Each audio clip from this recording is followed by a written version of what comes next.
So in the last example, we were given probabilities that were estimated from collecting a large group of data. In example 5.1.4, we're going to look at calculating an expected value for an experiment that we can actually compute the theoretical probabilities for. So in the Arizona lottery called Pick 3, a player pays $1 and then picks a 3-digit number. If those 3 digits are picked in that specific order, the person wins $500. And so we're being asked for our expected winnings in this game. So to find the expected winnings, you first need to create a probability distribution. So in this case, our random variable, since we want expected winnings, our random variable here is going to be winnings. So now we have to kind of play out the scenarios of the lottery to get all of the values we need.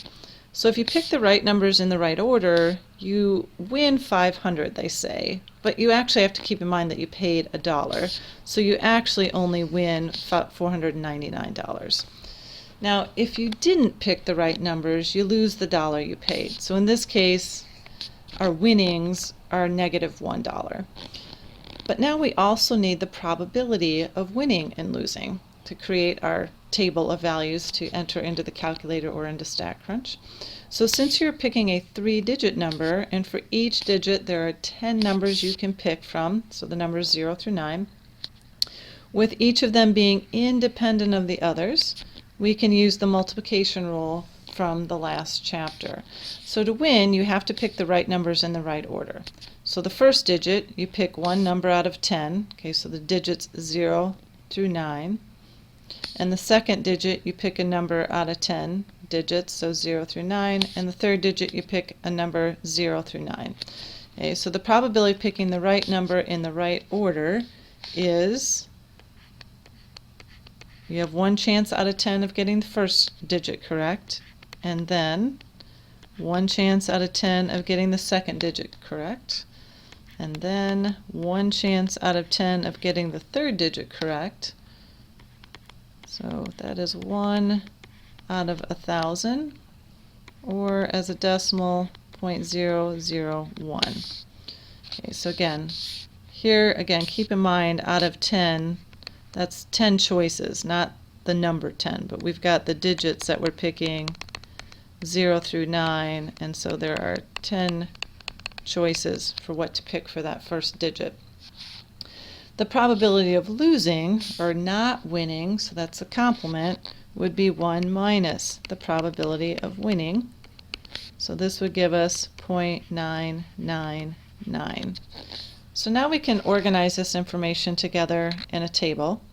So we have this experiment, okay, playing the lottery, where we either win or lose. Okay, and again, we're defining winnings as actual gains here. So if we win, we actually win $499 because we get 500, but we paid $1. And the probability of that happening, we computed up above, is 0.001. The other option is that we lose, so we paid our $1 and got nothing in return, so we lost $1, -1, and the probability of that happening is 0.999. Okay, now this one's small enough that we can just compute the mean using the formula, because all we're asked for here was the expected value. Okay, standard deviations are kind of a bugger to compute by hand. Okay, but for the mean, okay, the formula is fairly simple, and again, it will take just as long to enter the table. Now, if you were to enter the table, we do need to be careful on negative numbers, sorry. You need to use the key on your calculator that looks like this, that is for negative numbers. You have a key on your calculator that is for subtracting, and if you push that before a digit, you're going to get an error message because we're not subtracting this from anything. This is a -1. So if you were to enter this into the calculator, we just need to make sure that we use the correct button in entering that number. But again, this one, it's small enough that we're just going to use the formula. So we're going to take 499 and multiply it by how often it occurs, and then we're going to add to that the next one, multiplied by how often that occurs. So we get $499 times 0.001 plus a -$1 times 0.999. And if we compute that, we're going to end up getting -50 cents. So in the long run, you can expect to lose 50 cents per game on average. Okay, now notice you can never play the lottery and lose 50 cents. You're either going to gain $499 or you're going to lose your dollar. But if you were to play this lottery many, many, many times and record your winnings each time, so again, we would lose a dollar a lot. Lose a dollar, lose a dollar, lose a dollar, lose a dollar, lose a dollar, and then maybe we finally got lucky and won, so we gained 499, lose a dollar, lose a dollar, lose a dollar, lose a dollar, etc. Okay? And so if we kept this long list going and eventually we added up all of those numbers and divided by how many times we played the lottery, we would get a number very, very close to negative $0.50 or negative 50 cents. All right, so sometimes with games, we're interested in whether or not a game is fair. So a game that is fair is one where the expected winnings are 0. Okay. So nobody wins, nobody loses, basically. Okay, everybody just breaks even. So since the expected winnings for the lottery are not $0, this game is not fair. Okay, and it wouldn't make sense for lotteries to be fair because then states would not have them. They're meant to bring in revenue to the state. So since you lose money, Arizona makes money, which is why they have the lottery in the first place. Now, the reason probability is studied in statistics, because I told you back at the start of Chapter 4, it's going to seem like we have left a statistics class and gone someplace completely different for a while. So the reason probability is studied in statistics is to help in making decisions when we start doing inferential stats. So to be able to do inferential statistics, we need to first be able to do descriptive statistics. We need to be able to describe what we actually saw in the collected data.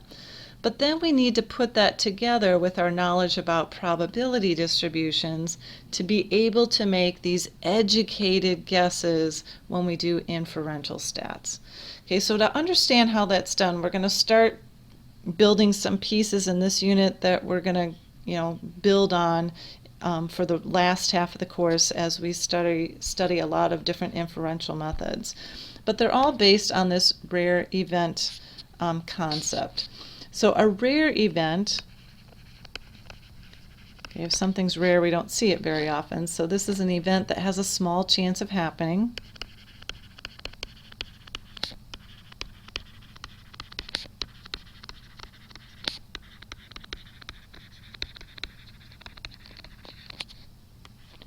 But a natural question to ask, though, is how small is small? So for now, and we'll see why later, and we'll see why later also we might adjust this number a bit. But for now, we are going to define a rare event as an event with a probability that is less than or equal to 0.05. So this is 1 chance in 20.